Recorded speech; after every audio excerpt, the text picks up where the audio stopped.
there, my name's Ava, and I'm going to talk about the film Identikit with Elizabeth Taylor, also known as The Driver's Seat. That's what the name of the book by Muriel Spark was called, that this movie is based on.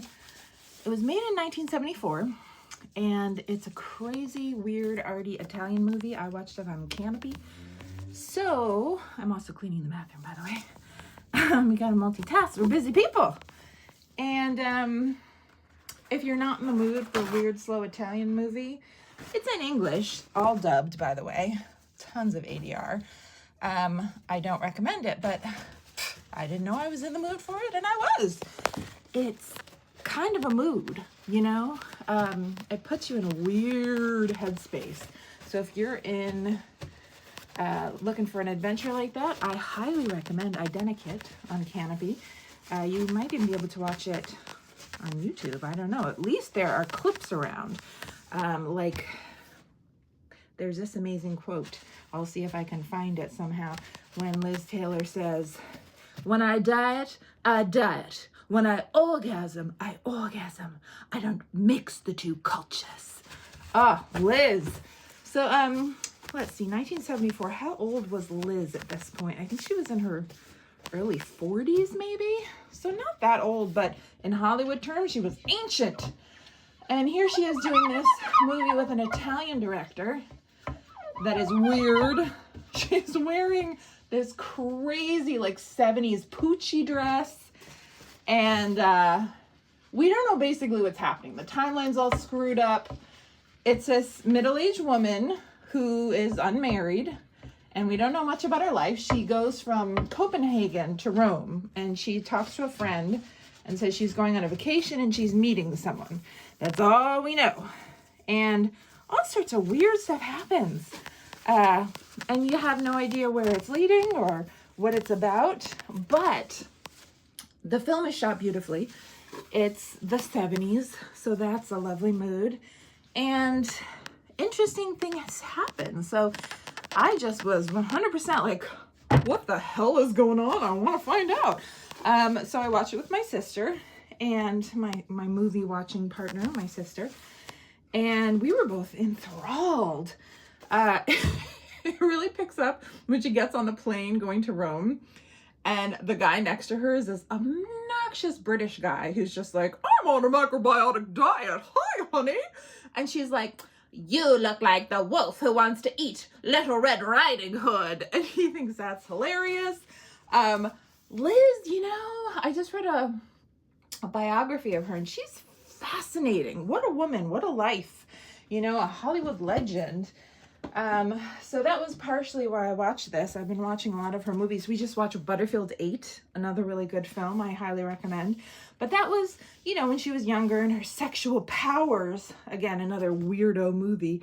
She won an Oscar for it. But Identikit is, I think, really weirdly twisted. Again, the book it's based on is written by a woman, Muriel Spark. My sister said she's a good author. I have not read her yet.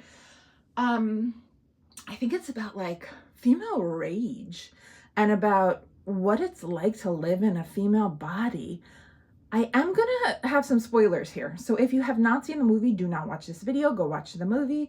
The whole movie, you have no idea what's going on. Weird people come into it. That British guy, a mechanic, and basically the dudes just try to rape her over and over again. You know, it's Liz Taylor. What are you going to do? The British guy, like, tries to get her to go to his hotel room, tries to kiss her, and she just, like, freezes and looks at him. And he's like, "Okay, baby, no problem. Meet me later, no biggie." He is British, by the way. That's not very British. And then this car mechanic, Carlo, tries to rape her, and she has to run away from him. There's a bomb that happens on the street. She meets a little old lady in a department store. None of this really makes sense. Alternately, again, the timeline's all screwed up. So there's a couple of little old ladies. There's these cops who are interrogating people.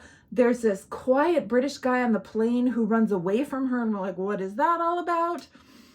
The cops are interrogating everyone. It's to do with some incident that happened. So we're like, is she gonna leave a bomb somewhere? Because she says at customs, she's like, "Oh, I've got a bomb in my bag." can't get away with that these days, Liz, unless you're Liz Taylor. And so we had no idea what was going on. But the ride, again, it's worth the ride. So, long story short, after all these like weird moments, we have no idea where it's going. In the end, she wanted to die. And she wanted someone to stab her to death. Now, if you want to die, do you really want some guy to stab you to death? I don't think so. It's not really realistic per se. I think the book was based on a real case, so that's interesting. And so all the different people that were meeting with the cops, the Italian police, are just trying to, they're like, I saw her at the airport. She bought a weird paperback novel. There's like this Instagram moment where she is putting on her makeup. That's in some TikToks I've seen. She's basically like the early get ready with me lady. And then she holds up her paperback and you're like, where's your phone? Take a selfie. Like, of course, ahead of her time, Liz Taylor. And anyway, she wants to die. She wants this guy to kill her. So the guy who ran away from her on the plane is this sweet little quiet British guy. And he's like, I don't want to do it. I don't want to kill you. And she convinces him to tie her up and kill her. And as he's doing that, he starts, I guess, raping her. And she's like, no, don't do that yet. Do that after I'm dead. That's fine. No, I'm alive.